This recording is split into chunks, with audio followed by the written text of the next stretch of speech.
যদি x y plus 7y equal to 84 এবং x plus 7 equal to 3 হয় তবে ওয়াই এর মান কত? কোশ্চেনে প্রথমে আমাদের x y plus 7y equal to 84 বলে দিয়েছে। তো এইখানে আমরা দেখতে পাচ্ছি এখানেও ওয়াই আছে, এখানেও ওয়াই আছে, অর্থাৎ ওয়াই কমন যাচ্ছে। ওয়াই যদি আমি কমন নিয়ে নিই তাহলে ব্র্যাকেটে লিখব এক্স প্লাস 7 ইকুয়াল টু 84 যেরকম আছে লিখে দিলাম।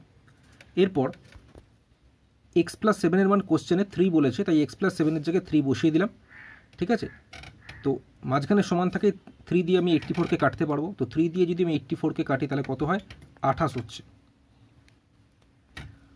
অর্থাৎ ওয়াই ইকুয়াল টু 28 পেলাম। এটাই আমাদের বের করতে দেওয়া ছিল ওয়াইয়ের মান কত। তো ওয়াইয়ের মান আমরা পেলাম 28, অপশন ডি সঠিক উত্তর। প্রথম 5টি স্বাভাবিক সংখ্যার বর্গের গড় কত? যেহেতু স্বাভাবিক সংখ্যা শুরু হয় 1 থেকে, তাই প্রথম 5টি স্বাভাবিক সংখ্যা হয়ে যাবে 1, 2, 3, 4, 5।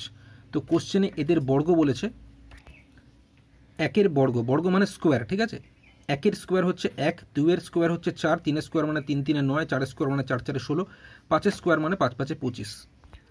কোশ্চেনে এদের গড় বের করতে দিচ্ছে।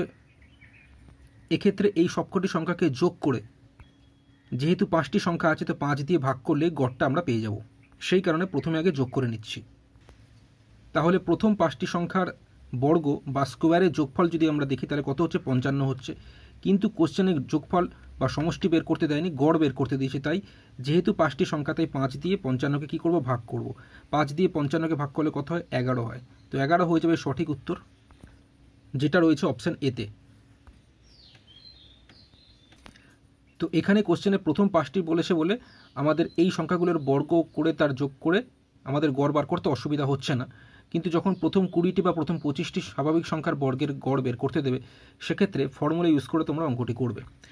ফর্মুলা ইউজ করে করতে হলে কীভাবে করতে হবে এই অঙ্কটি দেখে নাও। প্রথম nটি স্বাভাবিক সংখ্যার যোগফল হচ্ছে n into n plus 1 into 2n plus 1 by 6। ঠিক আছে, n বলতে প্রথম যতগুলো সংখ্যার বলবে, যখন এখানে 5টি বলেছে, প্রথম 5টি বলেছে, তাই এখানে n হয়ে যাবে 5। তো যেখানে যেখানে n আছে সেখানে সেখানে 5 বসাবো। তো এই n-এর জায়গায় কত বসাবো? 5 বসাবো। গুণ দিয়ে এখানে n-এর জায়গায় 5 বসালে 5-এর সঙ্গে 1 যোগ করলে 6 হয়, 6 বসালাম। আবার গুণ দিয়ে এখানে 2n আছে, তো n-এর জায়গায় যদি 5 বসাই, 5 দুগুণে 10, তার সঙ্গে 1 যোগ মানে 11 বসাবো। আর নিচে যেরকম 6 আছে 6 লিখব। ঠিক আছে, তো এটা কাটাকুটি করলে যেমন উপর নিচ 6 6 কেটে দিলাম, তাহলে 11 5 55 হচ্ছে। যেহেতু প্রথম 5টি সংখ্যার বলেছে, 55কে 5 দিয়ে ভাগ করব, 11 হয়ে যাবে। ঠিক আছে, গড় হয়ে যাবে 11। ঠিক আছে, অথবা যেই 5টি সংখ্যার বলেছে এই 5টাকে তোমরা এখানেও বসাতে পারো। তাহলে 5 5 কেটে গেল, এটাই আমরা পেয়ে যাচ্ছি কত? গড়। গড় কত হচ্ছে? গড় হচ্ছে আমরা পাচ্ছি 11।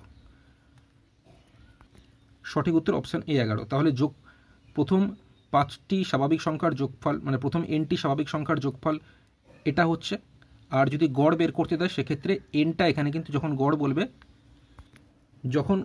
বলবে সেক্ষেত্রে যেহেতু nটি স্বাভাবিক সংখ্যার, তাই nটা ভাগ হয়ে যায়, মানে ভাগ n। তো এখানে 6-এর পাশে nটা তোমরা বসিয়ে দেবে, এবং সেক্ষেত্রে দেখবে n আর n কেটে যায়।